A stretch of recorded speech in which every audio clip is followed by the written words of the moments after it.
Hey guys, Luton here. I am back from the Battlefield 1 reveal event, and it was a very interesting evening. I'm cautiously optimistic about the game, and I've got some thoughts, obviously, about a lot of different things coming up. But I was very lucky to speak to Lars Gustavsson. He is the design director of DICE and a creative legend behind the Battlefield franchise. I'm sure he would agree, though, that it's a team effort always, but he's a leading force there. I've spoken to him before several times, and always really enjoyed talking to him about the game, and I sat down to have a bit of a discuss. It's the end of the evening, and we were just chilling out at the back of the cinema discussing about Battlefield. So you will hear some voices and various activities happening in there because the guys were kind of deconstructing the stage and doing things. But basically, I get in and I ask some questions I wanted to ask about the various elements and new things that we're seeing in Battlefield 1. So thanks for watching as always, guys. Drop your thoughts about Battlefield 1 down in the comments below. If you enjoyed the video and the discussion, drop a little like, and more stuff from me coming very soon. Hi guys, Luton here, and Lars, it's good to speak to you again. I remember that we had quite a discussion back at the Battlefield 4 release, something that was an unexpected surprise and a joy for me. You have the wealth of experience that the Battlefield franchise provides, so just before we go into Battlefield 1, can you tell me briefly, did the evolution of Battlefield 4 go beyond your expectations? Yeah, I would definitely say so. It's been a journey in itself, and playing the game today is so much have happened, and the cooperation with the community. It's beyond my hopes, and everything that's come out of it, and both from community maps and everything else. It's a very different experience, and the work of love and passion and dedication from both community and devs, the DICE LA crew, it's great to see, so it makes me very happy. So Battlefield 1, now you mentioned how persistent squads are going to enable you to help keep your squad together so you can move to different encounters around the battlefield. What does this mean? Could you elaborate on a little more? Is it just between servers, or is it a bit more than that? So primarily it is to give players a smooth ride into the battlefield, that you're allowed to team up before or squad up before, and then join servers, and of course then you want a new experience, new type of game mode, you can switch between servers. It's the convenience of making sure that you end up on the same server, you stay together, you're in the same squad, same team side. So I think that's a big part that we haven't fully delivered up on before, and I personally feel will be a big contribution to the team play and a night with the friends. Yeah. Let's talk about really quickly the tanks. Now, in the trailer, obviously these are something we've never seen before. World War I tanks, I think, are always quite intimidating and scary. In the trailer, we saw a soldier using what was like an explosive charge to take out a tank. Now, obviously, we may not expect projectiles like an RPG or something like this, but will there be any other ways of disabling these powerful vehicles so that they're not incredibly dominating on the battlefield? Can you tell us a bit more about that? I can't go into the exact details of the tools, but what is interesting is that the hardware during this era, like we touched upon, there's so much uniqueness to it. Everything comes with its clear upsides and downsides, since people were inventing things as they were going on. So for us, looking at this era, the variety that it brings out, the uniqueness, the changes we are allowed to do to gameplay, to what people assume from previous games, can change so differently just to shape new experiences. And this is all kind of something that fits very well to the Battlefield recipe. There was much subtlety in the talk about team play and objectives. Now, this is something which is very important to me and a good percentage of the community, but especially the veteran players. Can you tell us, or at least reassure us, more about how this is going to be implemented? And will it be kind of like a soft element, or is it going to be more of a hard curve for players? So as a whole, without going into too much details, I think team play and strategy has always been super important, and we want to keep on pushing this forward. In all of this, I would say that as part of this conflict and as part of this game, we want to take the best pieces from previous and continue to pushing it, since I think Alex touched upon it before, that We really want to make people play together towards a common goal. And as a whole, of course, if you're a team player or a single player or a lone player, you should contribute to the team, whatever you do. But yeah. So we have felt through the years that we can reinforce playing the actual objective, playing the game much more. And these are a lot of the things we're doing in order to make sure that we focus more and you get the common goal. Instead of kind of going stray as a lone wolf. Destruction. Now, in the stream, Westy highlighted that at one point there was actually too much destruction, and so it was reined in. Can you describe for us what is the right level of destruction for a game? People really want to see immense destruction, but perhaps on a more general level, not so much of the kind of Levolution-style destruction. So will Battlefield 1 deliver this? Will it deliver that correct level of destruction, if you wish? I mean, that is certainly our hopes. Whatever you assume with correct destruction.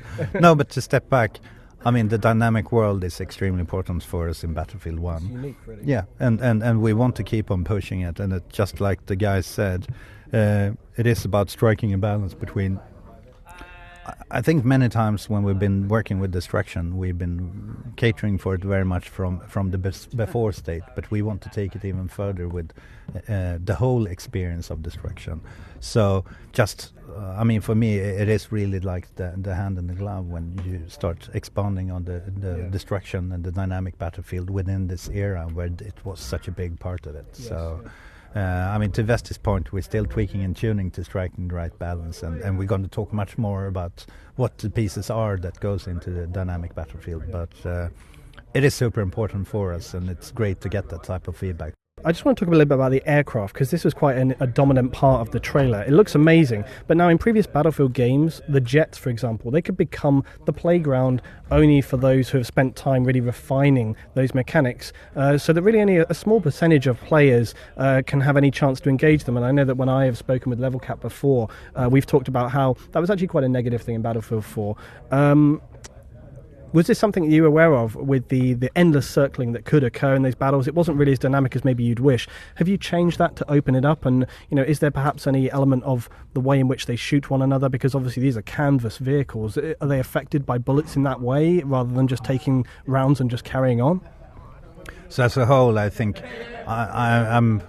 I think we managed to nail a lot of what the modern warfare is all about in Battlefield 4 and deliver on many of the fantasies we had, probably even when we started building 1942. But what's extremely refreshing with this game is that we go back to a much more analog time where, as you say, planes were built out of wood and cloth. And with that comes a very different type of gameplay where it still has an enormous amount of depth. It's more like a rally car compared to a Formula 1 car. Both are highly competitive sports, but one is much more technical, the other one is more skill and brutality, or not physicality, I would say.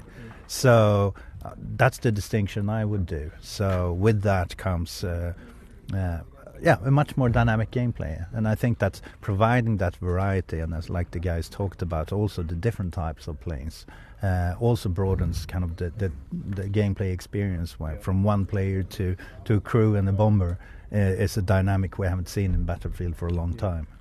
Weapon customization was mentioned. This is obviously a big part of Battlefield and Battlefield 4. We saw really a huge amount of customization in those games. It's something players love, but at the same time you can have too much of a good thing. Do you feel you've struck the right balance with this in Battlefield 1 so people can focus on the gameplay as much as considering their loadouts? Without going into the details of where we're heading, that has certainly been our intent, to strike a balance of the best possible game. And I think going into this era and looking at the variety, I mean, what is beautiful for me is having built contemporary games for such a long time, and you're looking for new gameplay experiences. Going back to, yes, we say it's the dawn of modern war. It's the dawn of all-out war. Many of the weapons, or basically almost all of the weapons that we see in wars today originated from this time during a very short period, and they were built out of necessity to have a specific purpose. There's even weapons invented then that are still in use today. So for us, this is super exciting in terms of providing very distinct differences between them, and building on this kind of raw physicality of when they first appeared. My hope is that all the players out there, when they start playing the game, will have the same sensation as we had when we started to open the box to see that, oh, these are new weapons. I didn't know about this one, and look at that one. It's almost like a child on Christmas Eve, and I hope that players will feel the same when it comes to the variety of vehicles, of weapons, and everything that goes with it. Okay. Well, a couple of quick questions and then my last one. Dynamic weather changing, people ask about this. I'm going to throw day-night cycle in. People always ask this. Are you going to say anything about that? As I mentioned before, I mean, the dynamic battlefield is something we're going to talk more about later on. But yeah, it's an area once again that is part of Battlefield, and the beautiful thing is that it's not only a visceral thing like destruction. It changes how you play, and the one that learns to adapt to it and overcome it and even use it as a tool will potentially be the winner out of it. So it's one of the parts that I really love Battlefield when I go in there as a private gamer, if you see what I mean.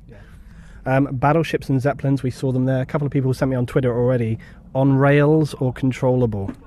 We'll definitely talk more about that as we move forward. But once again, as Vesti said, who had a first-hand experience with the battleship, it is a powerful experience. Last one, pace of game, slow or fast? We're talking about Battlefield Hardline, fastest Battlefield ever. What would you say this is? Ooh, I mean, to be honest, we're still tweaking tuning, so I'm not sure where it's going to land in the end. But we try to do... What we're really trying to do is to carry the best out of Battlefield 4 and the learning from Battlefield 4 and Hardline, and then strike a good balance to give the intensity we want in this game. And the beautiful thing here is that with less of the high-tech stuff, you bring players closer, and so we shorten engage distances, we reinforce the melee combat, so it is a much more up-close and physical game that brings a different kind of intensity that I personally really like. It's a very different experience. Last question then. I've been a Battlefield player for over 10 years. The game means a lot to me. I've gone through ups and downs with it. I'm still here. I'm still optimistic about this game. What does Battlefield mean to you? Ooh. It means a lot, probably more than I'm honest to myself to tell. I mean, I'm hitting 48 this year, and I've been doing this for 17 years, so it is a big part of my life. And I think, and I know that, I mean, there's so many games out there that extremely great. Let me put it this way. I think that every game developer out there, whether you're a one-man show or a big company with a big organization backing you, I think all developers are alike. They go in there to make the best possible experience. Some have the funding, some have the talent. Sometimes you succeed. Sometimes you just accidentally end up on the wrong time on the market. There's so many factors, and making games is super hard. But I'm so full of respect for what our competitors in all different other game makers are doing, that having done this for 17 years and having the opportunity or I'm not finding the word, but the pleasure of actually being around still and then driving a franchise that is so dear to me, that is, it makes me humble. Yes. It's great to be here. Lars, thank you for talking to me again, and thank you for talking to us. Good luck with the game. Thank you so much. Thank you.